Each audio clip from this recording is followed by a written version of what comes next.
Halo semuanya, selamat datang kembali. Apa kabar kalian semua? Semoga baik-baik saja. Pada video kali ini kita akan membahas spoiler lanjutan dari sebuah film animasi yang berjudul Against the Gods. Baiklah, daripada kalian semua penasaran, mari kita mulai saja pembahasan spoiler lanjutan untuk episode kali ini. Tanpa berbasa-basi lagi, langsung saja kita mulai videonya.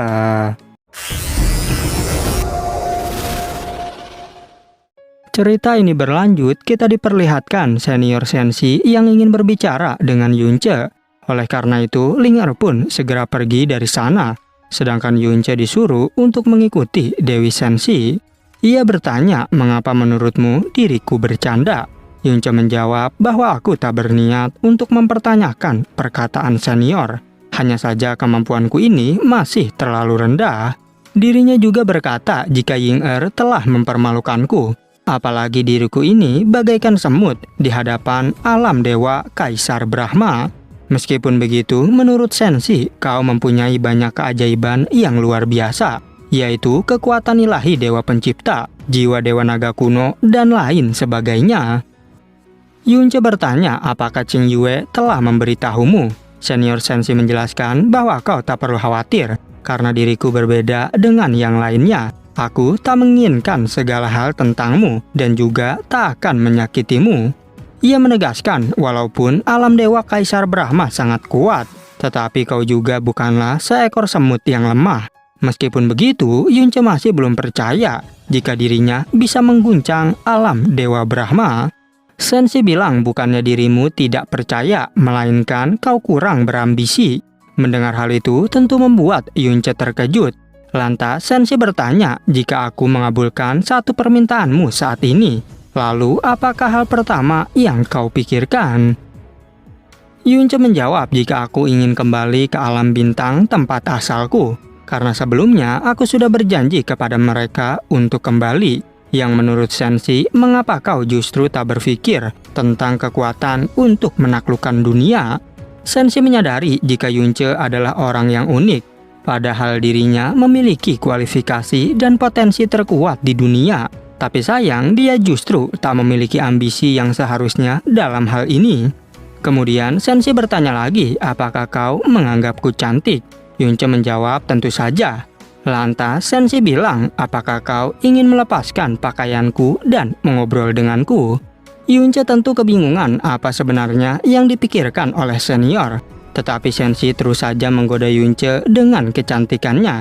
Bahkan hal itu membuat Yunche sampai tak bisa berkata apa-apa. Tak berhenti sampai di situ, Senshi juga bilang tentang dirinya yang diimpikan oleh setiap pria di dunia ini. Namun kini wanita itu sedang berada di hadapan Yunche. Meski begitu, ia bilang jika reaksimu sangat memalukan, karena bukan hanya tak memiliki ambisi, tetapi juga tidak memiliki keberanian dan ketetapan hati. Tak heran Qing Yue juga sampai meninggalkanmu. Yunche yang mendengarnya menjadi sangat kesal. Ia pun langsung menarik tangan dari senior Senshi. Sehingga saat itu juga Yunche langsung menunjukkan keberaniannya. Di alam dewa Brahma terlihat kianya Ying Er dan juga Paman Gu. Ying Er berkata bahwa diriku merasa ada yang aneh. Paman Gu bertanya apakah yang terjadi sebenarnya.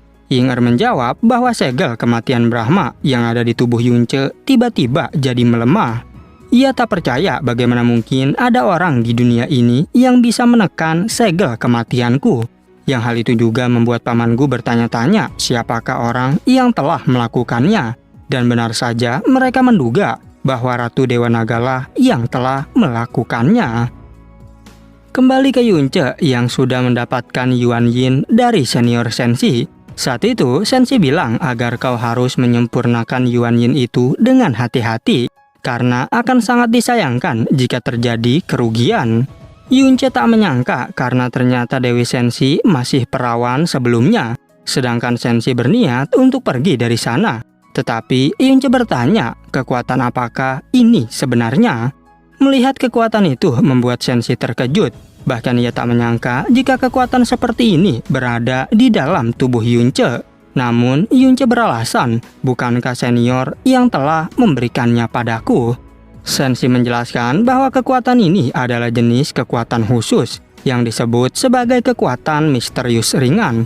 Namun ia masih tak menyangka jika kekuatan seperti ini bisa masuk dengan cepat ke dalam tubuh Yunce. Yunce bertanya apakah itu karena urat nadi dewa jahatku. Senshi menjawab bahwa itu tidak mungkin. Dan ia balik bertanya, pernahkah kau mendengar tentang 4 dewa legendaris dari zaman dahulu? Yunce telah mendengar bahwa mereka adalah Moe, yaitu kaisar dewa pembunuh para dewa. Di antaranya adalah Lisuo, dewa pencipta kehidupan. Shiko adalah dewa pencipta ketertiban. Dan dewa pencipta elemental yang kemudian menjadi dewa jahat. Senshi berkata jika itu memang benar, karena asal mula kekuatan cahaya adalah Lisuo, yang mana dewa pencipta kehidupan. Dia memiliki tubuh suci dan hati suci paling mulia di dunia ini. Dirinya menciptakan makhluk yang tak terhitung jumlahnya. Dalam hidupnya, roh kayu adalah ras pertama yang dia ciptakan. Yunce baru tahu bahwa klan roh kayu diciptakan oleh dewa pencipta kehidupan. Dan rupanya kekuatan alami yang dimiliki oleh klan kayu berasal dari kekuatan cahaya. Saat itu Senshi membawa Ling-Er kembali adalah karena ia berpikir jika orang yang paling mungkin mengembangkan kekuatan cahaya adalah klan roh kayu.